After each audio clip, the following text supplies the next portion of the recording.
My boss's son fired me publicly. He didn't know I built the company's most valuable system. My name is Bernice Hale. I am 54 years old, and this is my perfect workplace revenge story. I stood in the packed town hall with my badge still warm against my chest when my boss's son walked onto the stage. He was late, smiling like this was a game. The lights were bright, and the room smelled like coffee and nerves. I had worked here for 27 years. I trained most of the people sitting behind me. He cleared his throat and said my name wrong. Then he laughed and said, "Effective immediately, Bernice is terminated." The room went silent. I felt it in my bones. My hands went cold. Someone gasped. Someone dropped a pen. I didn't move because my legs forgot how. He kept talking, using words like restructure and fresh energy. He never looked at me. My badge still blinked green. My system still ran the company. And I realized he had just humiliated the wrong woman. If this shock made your heart race, subscribe now for more true revenge stories, because this was only the beginning. He smiled wider when no one clapped. He liked the power. He said, "We're moving in a new direction." Like I was an old chair being thrown out. I looked around and saw faces I had hired, trained, protected. Their mouths were open. One woman started to cry. A man I mentored shook his head slowly. I had built the reporting tools they used every morning. I fixed their mistakes before they knew they made them. I stayed late so they could go home. He stepped closer to the mic and added, "Security will escort her out." That's when the shame hit, hot and sharp. Not because I failed, but because he wanted me to feel small. I stood up slowly. I didn't speak. I didn't beg. I held my head high and walked down the aisle while hundreds of eyes followed me. He thought that was the end of me. He had no idea it was the start. After the crowd broke apart, my manager caught up to me near the side door. His hands shook. He wouldn't meet my eyes. "I'm so sorry," he whispered. "I didn't know until this morning." He said his father approved it. That sentence hurt more than the firing. The father trusted me. I helped build this company from a messy startup into a monster of profit. I asked, "Did you fight it?" He swallowed and said nothing. That was my answer. Security stood nearby, pretending not to listen. I nodded once and thanked my manager for his honesty. Inside, something cracked. Not loudly. Cleanly. Like ice breaking under weight. I walked past my old office and saw my plant still alive on the window. My family photos still faced the door. They were erasing me without understanding what I held together. And I decided then, I would not scream. I would calculate. No one in that building knew the full truth. Not the sun. Not the board. Not even IT. The data engine that tracked millions in daily revenue was mine. I built it at night and on weekends. I named it something boring so no one would ask questions. I never bragged. I never asked for credit. I only asked for quiet. The system didn't just count numbers. It corrected mistakes before audits. It flagged fraud before lawyers noticed. It ran like a nervous system, silent but vital. When the company grew fast, they thanked consultants. When profits jumped, they praised leadership. I smiled and kept working. What no one knew was this. I registered the core code under my own license years ago. The company never asked. I never told. It wasn't revenge back then. It was protection. That quiet choice was about to matter more than anything else in my life. They gave me 10 minutes to clear my desk. 10 minutes to pack a life. I moved slowly. I unplugged my keyboard. I slipped my notebook into my bag. Then I sat down one last time at my computer. No alarms rang. No one noticed. I changed a single authentication key. Just one. Without it, the system still looked alive, but it couldn't speak the truth. Numbers would load, but meaning would vanish. It wasn't sabotage. It was a lock. And the key was mine. I logged out and stood up as security cleared their throat. As they walked me out, I heard someone laugh behind me. I didn't turn around. I had spent decades building something strong. They had spent one morning destroying trust. Only one of those things could be rebuilt. They treated me like a thief as they walked me through the lobby. People stared. Phones lifted. Whispers followed. I kept my shoulders straight. My heart beat steady. Silence was my armor. Outside, the sun was bright. Too bright. I stood there holding a box with my name misspelled on it. 27 years ended with a cardboard edge cutting into my palm. I placed the box in my car and sat for a moment before starting the engine. I looked at the building once. Just once. I didn't cry. Crying was for people who lost something by accident. I lost something by design. They thought they had power because they took my chair and my badge. They never once asked how the company actually worked. That mistake would echo soon. That evening, my phone buzzed. It was Mark from IT. He'd been my friend for years. "Bernice," he typed, "the system's acting weird. Everything's reading 0. I stared at the screen and breathed slowly. I replied, "Tell them it's user error." 3 dots appeared. Disappeared. Appeared again. "They're panicking," he wrote. "The sun is yelling." I set my phone face down and made tea. 0 didn't mean nothing. It meant the truth was hidden. I slept better that night than I had in months. By morning, internal emails were leaking. A friend forwarded one labeled urgent. "Temporary outage affecting financial database," it said. "Teams are working around the clock." Temporary was a lie. Without my system, they were blind. Forecasts failed. Reports didn't match. Meetings went quiet. I imagined the sun pacing. I imagined the board sweating. They didn't know my name yet, but they were about to say it a lot. I didn't celebrate. I prepared. Revenge wasn't noise. It was timing. At home, I opened my memory stick. The backups loaded like old friends. Every line of code. Every update. My name stamped across registrations and timestamps. I had built it alone. I had kept receipts. I poured a glass of water and sat at my kitchen table, the same one my late husband helped me build. He always said, "Quiet work lasts longest." I smiled at the screen. They had fired me publicly. Now they were using my work privately. That was illegal. And I finally had time to prove it. My lawyer laughed when I showed him the files. Not cruel laughter, impressed laughter. "They never transferred rights?" he asked. "No," I said. "Then they're in trouble," he replied. For the first time since the town hall, my chest felt light. The son thought he erased me. The father thought I'd retire quietly. Neither understood what they depended on. And I hadn't even started yet. 2 days after the firing, my phone rang with a number I knew by heart. The real CEO. The father. "Bernice," he said carefully, like my name was fragile. "We're having technical trouble." I leaned back in my chair and looked at the ceiling fan turning slow. I let the silence stretch. "I'm retired," I finally said. He cleared his throat. "We were hoping you could consult." Just briefly. I asked, "Is your son aware you're calling me?" Another pause. Longer this time. "We need stability," he said. I smiled to myself. Stability was something I built. Respect was something they forgot. "I'll think about it," I replied and ended the call. For the first time, the power shifted. Not loudly. Quietly. And quiet power lasts. The offer came by email that afternoon. A small consulting fee. No apology. No admission of fault. I read it twice and laughed. Not happy laughter.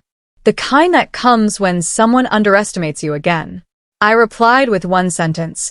Full reinstatement, triple salary, public apology. 10 minutes passed. Then 20. Then my phone buzzed. "Bernice, that's unrealistic," the CEO said. I answered calmly. "So is running my system without me." He sighed like a tired man who suddenly realized his son wasn't ready. "We'll discuss it internally," he said. I knew what that meant. Panic meetings. Blame games. They still thought I needed them. That mistake was growing expensive. The son emailed me that night. Not polite. Not careful. "You're holding the company hostage," he wrote. "This won't end well for you." I read it once and deleted it. Threats only mattered when they came from someone with leverage. He had none. What he didn't know was this. Every angry word became evidence. I kept my hands clean and my records perfect. Let him rage. Let him expose himself. I went to bed early that night, calm as stone. By the next morning, board members were calling each other. I knew because Mark texted me updates like weather reports. Shareholders asking questions, he wrote. Losses stacking up by the hour. Each hour, without clear data, cost thousands. Then more. Meetings ended early. Voices rose. Coffee went cold. I imagined charts with missing lines. Executives staring at screens that told them nothing. I had given them clarity for years. Now they had confusion. And confusion spreads fast. Mark warned me that afternoon that panic had turned into desperation. He called instead of texting, which told me everything before he even spoke. They're trying to rebuild the system, he said quietly. From scratch. I closed my eyes and leaned back in my chair. Consultants had been flown in. Expensive ones. The kind that wore confidence like armor. They were already asking for documentation that didn't exist. My system wasn't copied from a book. It wasn't downloaded or patched together. It had grown over years, shaped by mistakes no one remembered and fixes no one recorded. It knew the company better than the executives did. They think they can replace it in weeks, Mark continued. They're wrong. I smiled, slow and calm. You couldn't rush understanding. You couldn't buy memory. And you couldn't rebuild something you never truly saw. They weren't fixing a system. They were chasing a ghost I built. I stopped answering everything. Calls, emails, messages, marked urgent. I let them pile up like unopened bills. Silence wasn't weakness. It was pressure. Each ignored ring forced them to imagine worse outcomes. Each unread message told them I was no longer afraid. I knew executives hated silence. They needed reactions to feel control. I filled my days with small things instead. I walked to the corner bakery. I watered my plants. I cleaned drawers I'd ignored for years. At night, I slept without alarms. No late alerts. No system warnings. Just quiet. Mark texted once more. They're calling emergency meetings. The sun keeps blaming everyone else. I didn't reply. Silence stretched longer. And somewhere in that building, fear replaced arrogance. They were finally learning what absence felt like, how everything wobbled when the quiet worker disappeared. I had carried their weight for decades. Now they were learning how heavy it really was. The news broke faster than I expected. A trade site published a short article with a careful headline, Internal Software Instability Raises Revenue Concerns. Careful words. Loud meaning. By noon, investors were calling for explanations. Analysts demanded reports that couldn't be trusted. Numbers didn't match. Forecasts contradicted each other. Mark said meetings ended early because no one wanted to admit they didn't understand the data anymore. I read the article twice, then closed my laptop. This wasn't joy. It was confirmation. For years, I had warned them not to ignore the foundation. They praised speed and shine instead. They trusted titles over effort. Now the cracks were visible to everyone. They called it instability. I called it truth surfacing. And truth doesn't care about hierarchy. The CEO's son went public that afternoon. He blamed legacy systems in a recorded statement, his voice tight and rehearsed. I almost laughed. I was the legacy. I remembered nights alone in the office, fixing problems before audits. I remembered protecting the company from mistakes no one ever knew about. Now he spoke like I was outdated furniture. The irony stung, but it also strengthened me. He didn't understand what he dismissed. He never asked how things worked. Only who got credit. That arrogance was his flaw. And flaws show under pressure. I turned off the video and made dinner. Let him talk. Talking didn't fix broken foundations. He showed up at my apartment that evening without warning. I saw him through the peephole, pacing, sweat darkening his collar. I opened the door just enough to hear him. You have to fix this, he said, breathless. You're destroying the company. I met his eyes calmly. You fired me publicly, I replied. You made it clear I didn't matter. This is business, he snapped. No, I said. This is consequence. I closed the door before he could answer. My hands didn't shake. For the first time, he understood what it felt like to be dismissed. That night, the father called again. His voice was tired now. Not angry, not proud, just worn. Bernice, he said quietly, we're ready to talk. I sat at my kitchen table, listening to the clock tick. I'm listening, I answered. He paused, then said, we underestimated you. That was enough for now. Not forgiveness. Not victory. Just acknowledgement. And that changed the game. What they still didn't understand was the system's deepest secret. The real-time reporting didn't live on their servers. It never had. I designed it that way years ago, when the company rushed growth and ignored security warnings. The heart of the system ran through an external access bridge I controlled alone. An API that pulled, verified, and corrected data before anyone saw it. Without that bridge, the dashboards were just pictures. They could wipe servers. They could hire teams. They could start over. They would still fail. I sat at my desk and reviewed logs only I could read. Every request from their servers now bounced back incomplete. Mark later confirmed they were deleting and reinstalling everything in panic. They weren't fixing a problem. They were tearing apart something they never understood. And I hadn't touched the final switch yet. That evening, a message slipped into my inbox from an unfamiliar address. A junior developer. New. Nervous. They're meeting tomorrow, he wrote. Planning a lawsuit against you. I smiled for the first time in days. Lawsuits needed facts. Contracts. Ownership. Evidence. They had none. I thanked him and deleted the message after saving a copy. Fear made people sloppy. And sloppy people left trails. I knew what they were about to do. And I was already 3 steps ahead. They thought legal pressure would scare me into silence. They didn't know silence was my weapon. The next morning, my lawyer and I moved fast. We registered every file, every update, every version. Time stamps mattered. Ownership mattered. By noon, my name stood alone on documents that proved the truth. I wasn't stealing anything. They were using something they never owned. My hand stayed steady as I signed. Years of patience had trained me well. This wasn't anger. This was clarity. That afternoon, my lawyer sent the cease and desist letter while I sat beside him, reading every word carefully. It wasn't angry. It wasn't dramatic. It was clean, calm, and final. The letter stated simple facts. The company was using a data system that legally belonged to me. There was no signed transfer of ownership.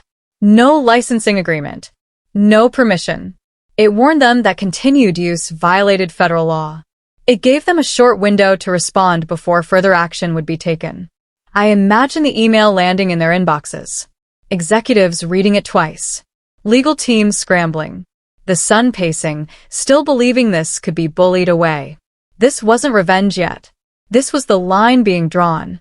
For the first time since the town hall, they had to face something they couldn't spin or shout down. They had crossed into territory where titles didn't matter. Only truth did. I waited until midnight because panic sounds different in the dark. Fewer people around. More fear. I sat at my desk with the lights low and my laptop open, staring at the final access key. This wasn't anger. It was precision. I thought about the day I was fired, standing in that room while he smiled. I thought about every late night I worked so others could look smart. Then I pressed enter. The key vanished. Across offices I would never see again, dashboards froze. Numbers stopped updating. Systems kept running, but told no truth. Phones began ringing in empty rooms. I didn't watch it happen. I felt it. This wasn't destruction. It was removal. I simply took back what was mine. For years, they leaned on my work without knowing it. Now they were standing alone. This was not the end. This was the opening move.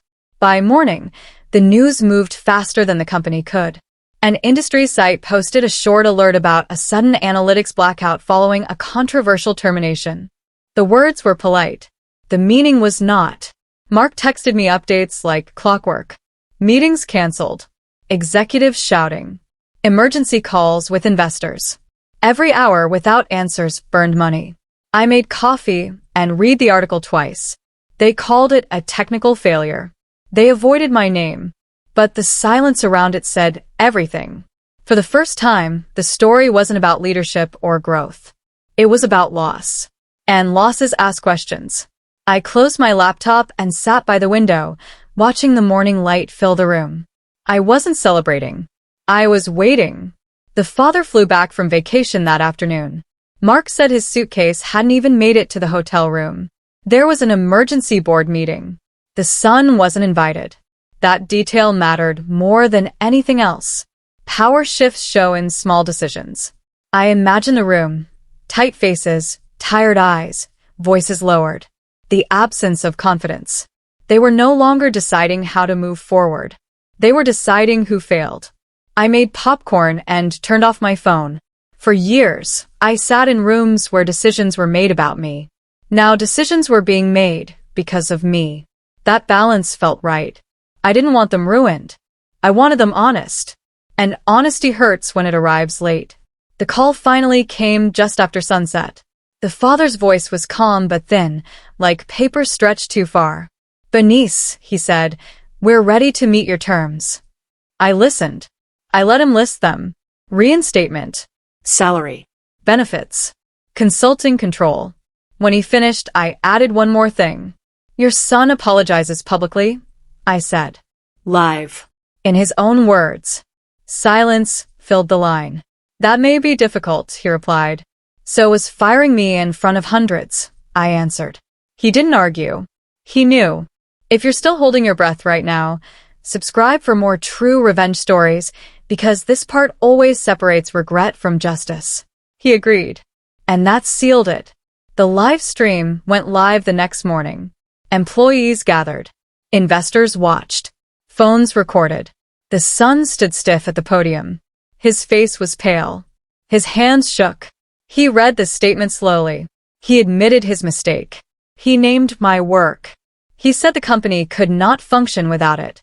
Each word burned him. I could see it. I felt no joy. Just balance. Humiliation wasn't my goal. Truth was. When the stream ended, my phone stayed quiet. No threats. No anger. Only acceptance. Sometimes the hardest apology is the one that costs pride. I walked back into the office the next day. People stood. Some clapped. Some cried. My badge blinked green again. I sat at my desk and logged in. The system waited like it always had. When I restored access, screens filled with light. Numbers corrected themselves. Breathing returned to the room. No cheers. Just relief. And relief was enough. The new contract arrived that afternoon, thick and heavy with meaning. I read every line slowly. This time, my work had a name. My name. The agreement gave me royalties for every future use of the system. It made clear that the company would never again own my code outright. They would license it, respect it, protect it. I signed with steady hands. Years ago, I would have felt grateful just to be included. Now I felt equal. The father shook my hand. He didn't smile. He looked relieved. "I should have listened to you sooner," he said. I nodded. Apologies don't fix the past, but they can change the future. For the first time, my work felt safe. And so did I. The board met without announcement the next morning. By afternoon, the news spread quietly through the building. The son was removed from management to pursue other opportunities. No farewell email. No speech. No applause. Power didn't leave him loudly. It slipped away. I watched people process it in real time. Some felt sorry. Some felt satisfied. Most felt something closer to justice. He never came to my office. He didn't need to. His silence was apology enough. When I rebooted the system, the room felt tight, like everyone was holding their breath at the same time. Engineers crowded around the screens. Managers stood behind them, silent for once. No one joked. No one checked their phone. I typed slowly, carefully. Years of habit guided my hands. I knew this system like a second language. I didn't rush it. I never had. One screen lit up. Then another. Dashboards filled with clean numbers, correcting themselves in real time. Red warnings faded to green. A soft sound escaped the room. Part relief, part disbelief. Someone clapped once. Then again. Soon the room filled with quiet applause, not loud or wild, but grateful. I stayed focused. This moment wasn't about praise. It was about proof. The system wasn't broken. It was always waiting for me. And now everyone finally understood what I had built and what they almost lost. I didn't rush the next step. Power earned too fast can disappear just as quickly. I spent weeks training a new team, not just on the system, but on thinking. I showed them why things worked, not just how. Most of them had never been asked questions before. They were used to following orders, not understanding reasons. I changed that. I made them explain their choices out loud. I made them document everything. Your work should never be invisible. I told them more than once. If no one sees it, someone else will take it. They listened differently than people used to. Maybe because they had watched what happened to me. Maybe because fear makes lessons stick. For the first time, I felt like I wasn't just fixing a company. I was changing how it treated quiet workers. That mattered more than any title. The message from him came late one night. No greeting. No excuses. Just words. I was jealous, he wrote. You earned what I inherited. I didn't understand that until now. I read it once and sat quietly. Jealousy explained a lot. The public firing. The smirk. The need to prove something in front of others. I didn't reply. Not because I was angry. Not because I wanted to punish him. But because some lessons only land when they echo in silence. An apology doesn't erase harm. It only admits it existed. I let his words sit unanswered, exactly where they belonged. Closure doesn't always need conversation. Sometimes it just needs clarity. Months later, the company won an innovation award for the system. Cameras flashed. Executives smiled. This time, my name was engraved on the trophy. Clear. Permanent. I stood near the back of the room and watched people read it. Some nodded. Some whispered. Some looked ashamed. I didn't need applause. I needed accuracy. For years, success had floated above my head without landing. Now it had weight. The father shook my hand again that night. Slower this time. You changed us, he said. I thought about how close they came to losing everything they didn't bother to see. Recognition didn't feel loud. It felt settled. And settled felt right. Standing on that stage again felt strange. The lights were brighter. The room was larger. This time, the applause started before I spoke. Months earlier, I had stood under those lights while someone else tried to erase me. Now the same space echoed with my name. I didn't smile right away. I let the moment pass through me. Justice isn't fireworks. It's alignment. What was broken had corrected itself. I spoke briefly. I thanked the team. I thanked the people who stayed honest when it was uncomfortable. When I stepped away, my hands were steady. He had tried to end me publicly. Instead, the truth finished the story. The board offered me the CTO position 2 weeks later. No press release. No ceremony. Just a quiet meeting and a simple question. Will you take it? I said yes, but not without conditions. No family hires. No quiet favoritism. No power handed down without proof of work. They agreed faster than I expected. Fear had taught them something honesty never did. The role didn't change who I was. It just gave me authority to protect what mattered. For the first time, I could build without hiding. That freedom felt better than revenge. Most mornings, I arrived early and watched the sun rise from my office window. I thought about how power really worked. It wasn't loud. It wasn't flashy. It was built slowly, protected carefully, and respected quietly. I had lost a job. I had gained control. Those weren't the same thing. And I finally knew the difference. He thought firing me would erase me. He didn't understand that I was the foundation. I built the system that ran the company. And I built the strength to outlast betrayal. If this story stayed with you, subscribe for more true revenge stories, because the strongest justice is the kind that doesn't need to shout. If this story stayed with you, like the video, subscribe for more powerful revenge stories, and tell me in the comments what part hit you the hardest.